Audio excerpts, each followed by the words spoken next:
TET paper leak कांड के तार वैशाली से जुड़ गए हैं, जिसको लेकर महाराष्ट्र एटीएफ और हाजीपुर पहुंची है।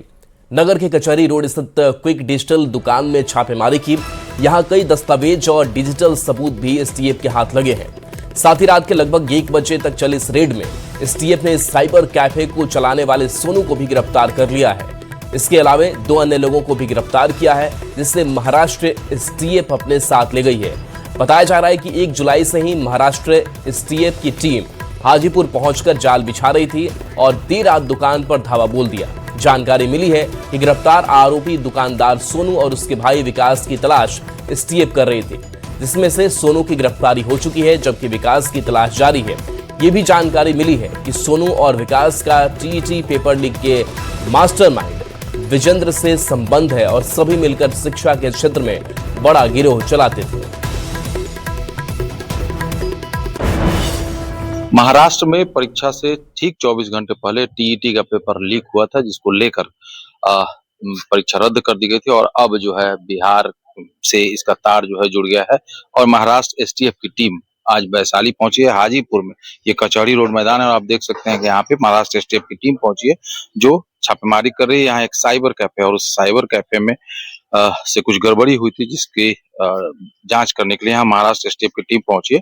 मैं आपको बता दूं कि जो टीईटी परीक्षा का पेपर लीक हुआ था 24 घंटे पहले, इसके बाद Maharashtra state council of examination ने 28 जून को इस परीक्षा को रद्द कर दिया गया था। इसमें महाराष्ट्र के ठाणे के भिवंडी में छापेमारी कर बिहार और हरियाणा के कई आरोपियों को गिरफ्तार किया गया था और इसमें जो मास्टरमाइंड जिसके बारे में बताया जा रहा था, वो बिहार के समस्तीपुर का रहने वाला है और माना जा रहा है कि विजेंद्र गुप्ता जो है वो इसका मास्टरमाइंड था।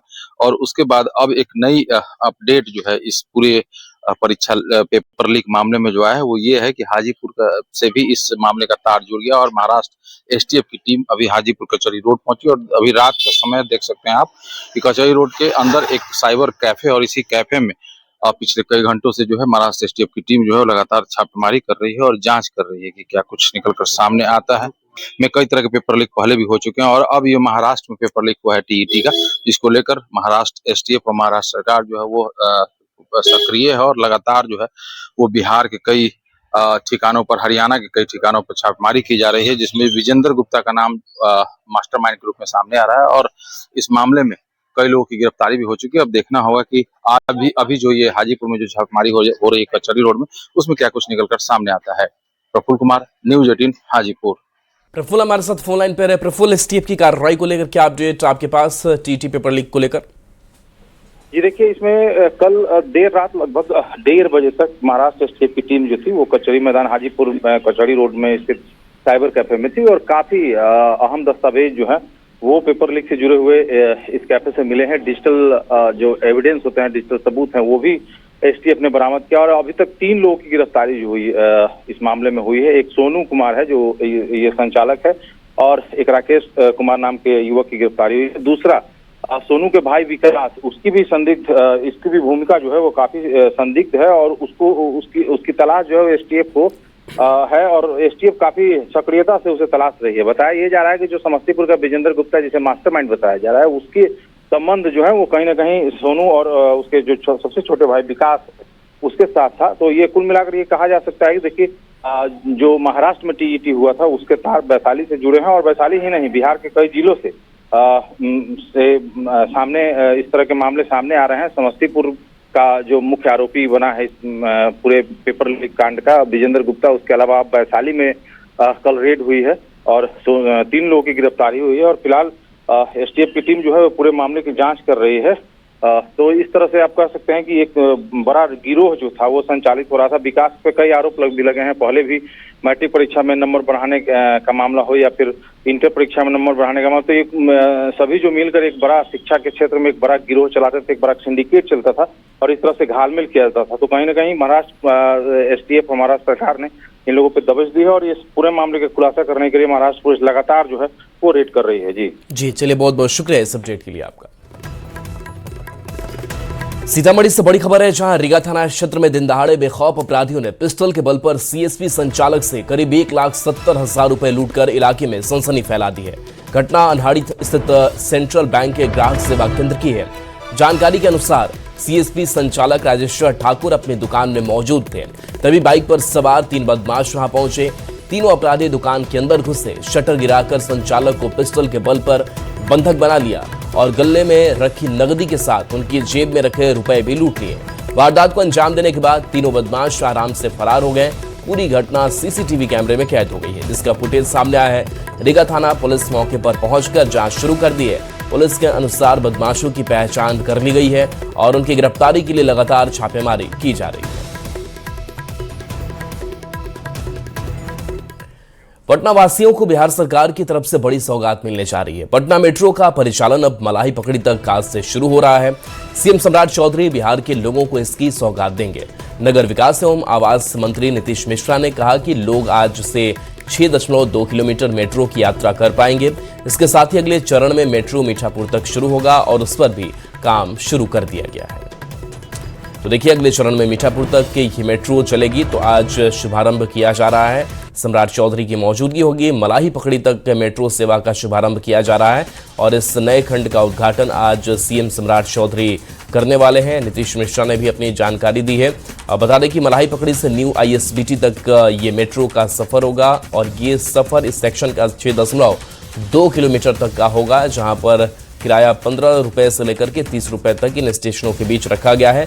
मलाही पकड़ी, भूतनाथ, 0 माइल स्टेशन इस रूट में पड़ेंगे और खेमनी चक में अभी हालांकि मेट्रो स्टॉपेज नहीं रखा गया है, लेकिन आने वाले समय में इसे भी शुरू किया जाना है। कंकड़बाग और राजेंद्र नगर के जो रहने वाले लोग हैं उनको खास करके इसका लाभ मिल पाएगा।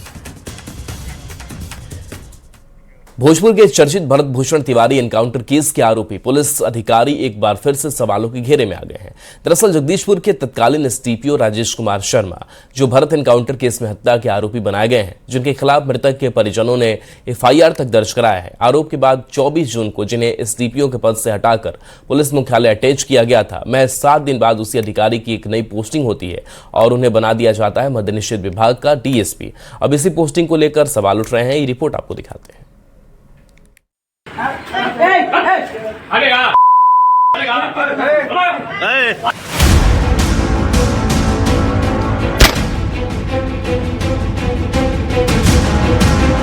भरत भूषण तिवारी एनकाउंटर, जिसने पुलिसिया कार्रवाई पर सवाल खड़े किए।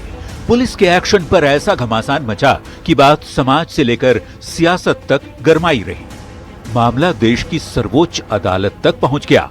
उसी एनकाउंटर केस के आरोपी पुलिस अधिकारी पर अब सवाल उठ रहे हैं। दरअसल भोजपुर के जगदीशपुर के अनुमंडल अधिकारी रहे राजेश कुमार शर्मा को बिहार पुलिस की मद्य निषेध विभाग का नया DSP बना दिया गया है। उनकी इसी पोस्टिंग पर सवाल खड़े हो रहे हैं, क्योंकि भरत तिवारी एनकाउंटर केस में राजेश कुमार शर्मा नामजद आरोपी हैं।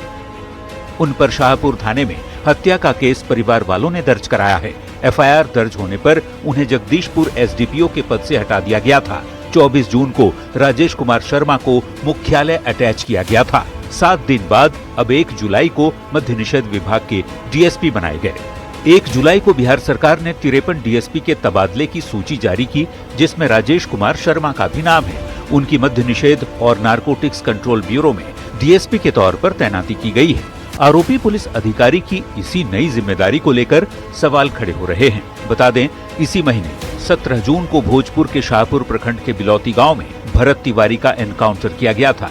पुलिस की गोली लगने से भरत की मौत हो गई थी। परिवार वालों का आरोप है कि भरत तिवारी ने हथियार फेंककर सरेंडर भी किया था। बावजूद इसके भोजपुर पुलिस और STF की टीम ने उसे गोली मार दी। इस मामले की अभी न्यायिक जांच चल रही है। न्यूज़ 18 के लिए आरा से चंदन कुमार के साथ पटना से अमित कुमार की रिपोर्ट।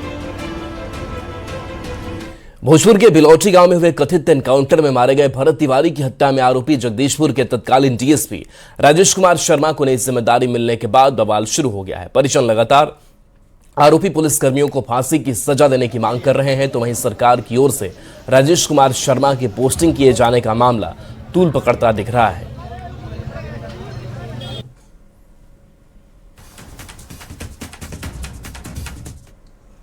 वो DSP साहब जो इस मामले में मृतका के माता द्वारा दिए गए आवेदन में एक्यूज हैं, उनके उस पर 302 का मुकदमा हुआ है बीएनएस की नई धाराओं में 103 और 27 में, और उसके बाद भी साहब को नया जगह मिलता है। एक आम आदमी होता तो क्या ऐसा होता क्या साहब? आम आदमी होता तो अब तक पकड़ के जेल भेज दिया गया होता। उनका पक्के सोखे के चाहिए ना, उनका बदली हो गई, उनका और निमन पोस्ट पर मिल गई, तब तक में अथी रहल है भरत तिवारी के मरवावे खातिर। तो क्या लग रहा है आपको कि क्या किया जा रहा है? लिपा पोती सरकार कर रहा है।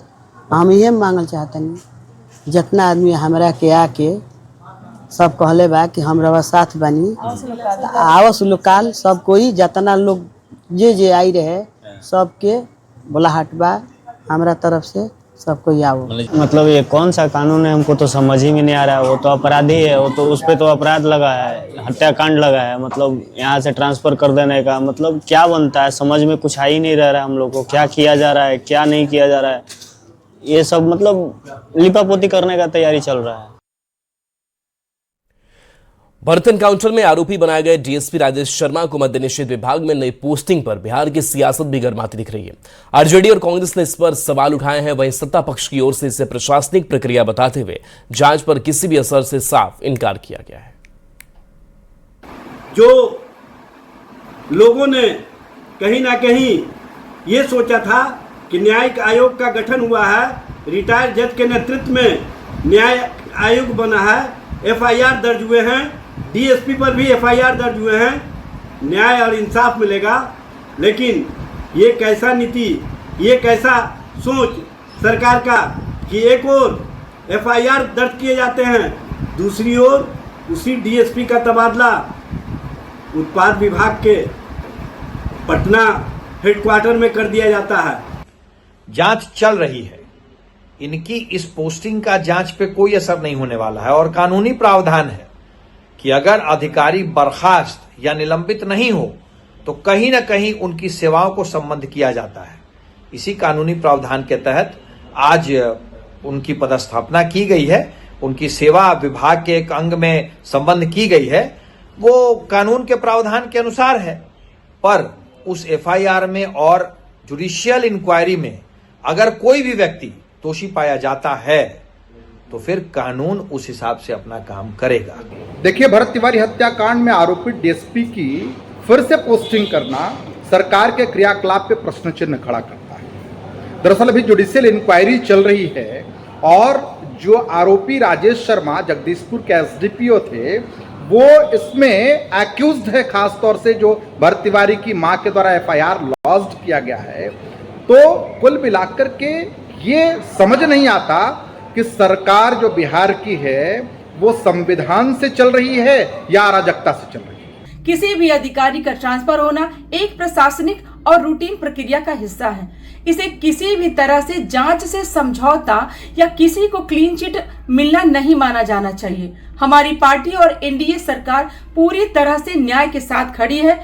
पीड़ित परिवार को पूरा न्याय मिलेगा और जो भी दोषी होगा कानून उसके खिलाफ सख्ती से कदम उठाएगा। न्यायालय और हमारी जांच प्रणाली पर हमें और हमारी पार्टी को पूरा भरोसा है।